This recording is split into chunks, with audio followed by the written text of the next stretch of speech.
खड़े हो गए होंगे कि अब आया है सबसे मुश्किल वाला। देखिए, मैथ्स को लेकर 3 अप्रोचेज हैं। एक है जिनको कुछ नहीं आता,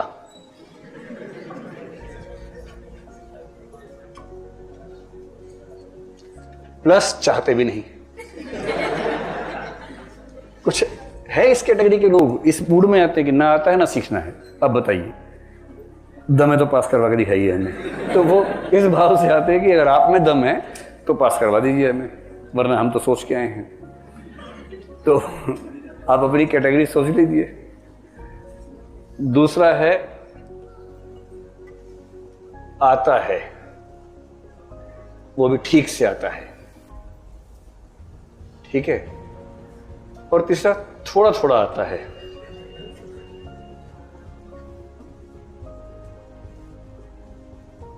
प्लस सीखना चाहते हैं। देखिए, लर्निंग के प्रोसेस में एक बात यह भी होती है कि काम आएगा नहीं आएगा से ज्यादा महत्वपूर्ण है कि आता है। जैसे अंग्रेजी में जो टीचर आपको पढ़ाने वाले हैं उनसे मैंने कहा कि क्वालिफाई कर लेंगे वो तो हो ही जाएगा, क्वालिफाई तो बहुत बड़ी चीज नहीं है, लेकिन ये कॉन्फिडेंस की भाषा आती है। अंग्रेजी में कुछ पढ़ें तो आसानी से समझ में आए, बोल सकें, ऐसा कुछ होना चाहिए। तो आप में से कुछ ऐसे भी होंगे कि मैथ्स बेशक परीक्षा में काम नहीं आएगा, लेकिन इसी बहाने थोड़ा सीख लेते हैं। अच्छा है, आना चाहिए, डर क्यों रखें उसका। अभी तो आप हीरो बन के बोल देंगे नहीं आता, नहीं सीखना है। आज से 10 साल बाद जब आपके घर में चुन्नू मुन्नू होंगे ना, जब वो स्कूल जाने लगेंगे, पेरेंट्स का सम्मान नहीं करते बिल्कुल भी। वो बोलेंगे पापा स्कूल में, मम्मी स्कूल में एलसीएम सिखाया, आपको आता है? मम्मी कहेंगे नहीं बेटा मुझे नहीं। मम्मी बन गई, दिमाग है नहीं। ऐसे बच्चे ऐसे बोलते हैं। आपने भी ये सब बोला होगा अभी अपने घर में, आप भी ऐसे बड़े नहीं हो गए, ये सब बोल के बड़े हुए होंगे।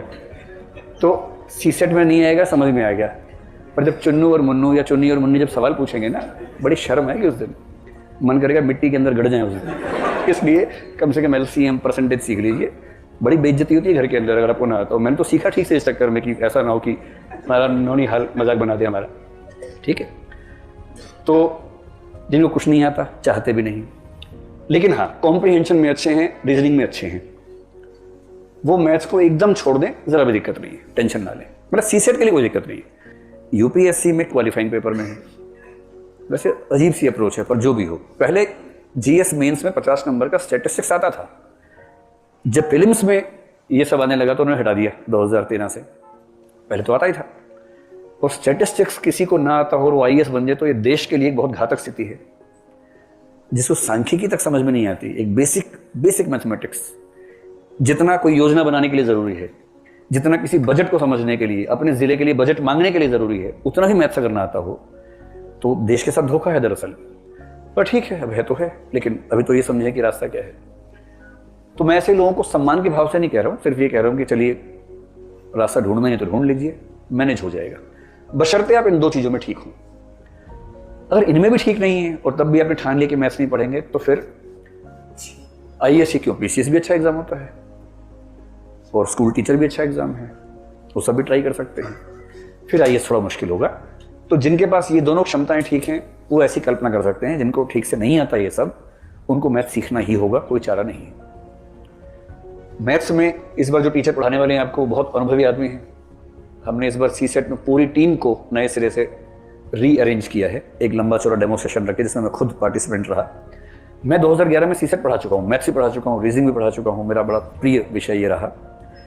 तो जब 2011 में पहले साल मैथ्स, मतलब दूसरे टीचर पढ़ाते थे, अंत में ये हुआ कि 100-150 बच्चे थे जिनको मैथ्स का एम भी नहीं आता था।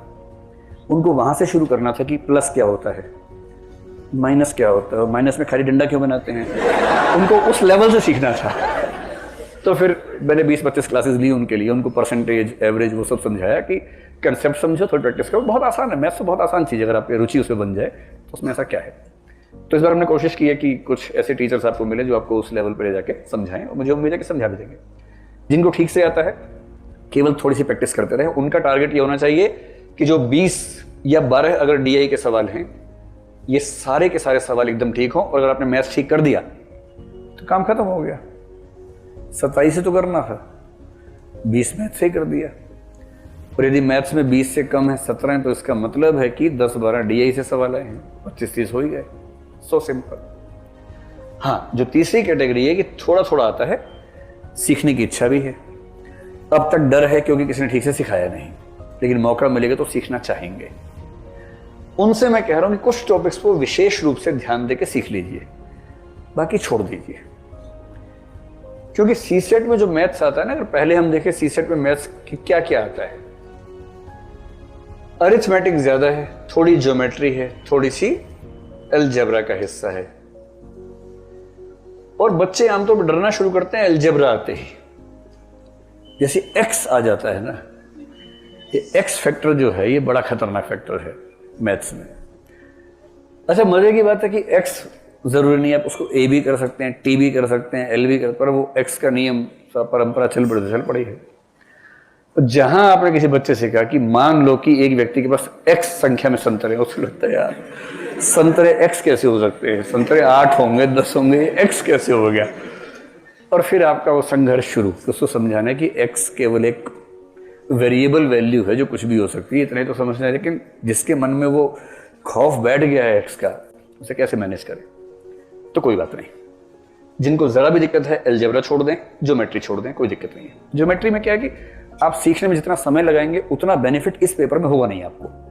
कोई और पेपर देना वहां हो जाएगा, लेकिन इस पेपर में उतना बेनिफिट नहीं है। मुश्किल से 1 या 2 सवाल आएंगे जो ट्राइंगल्स के बेस पे, वृत्त के आधार पे आते हैं, बाकी सवाल नहीं के बराबर आते हैं।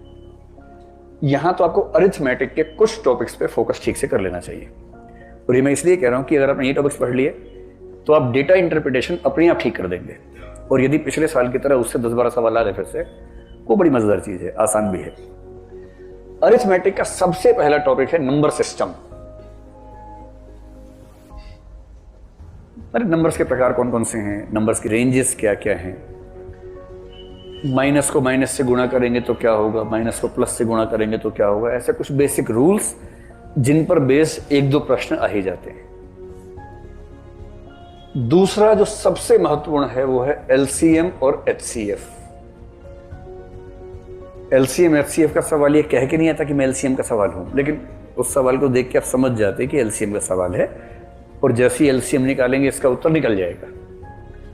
LCM HCF तो जिसको आप लघुत्तम समापवर्तक और महत्तम समापवर्त्य कहते हैं, वो तो कोर है पूरे अरिथमेटिक का, और इतना आसान है कि आधा घंटा लगा देंगे तो ये ऐसा कंठस्थ हो जाएगा आपको जीवन भर के लिए, भूलेंगे नहीं इसको आप। एक बेसिक अंडरस्टैंडिंग कि LCM होता क्यों है, HCF क्यों निकालते हैं, और वहां से लिंक करके कुछ प्रश्न जिसमें LCM से समाधान निकलता हुआ दिखे तो होगा।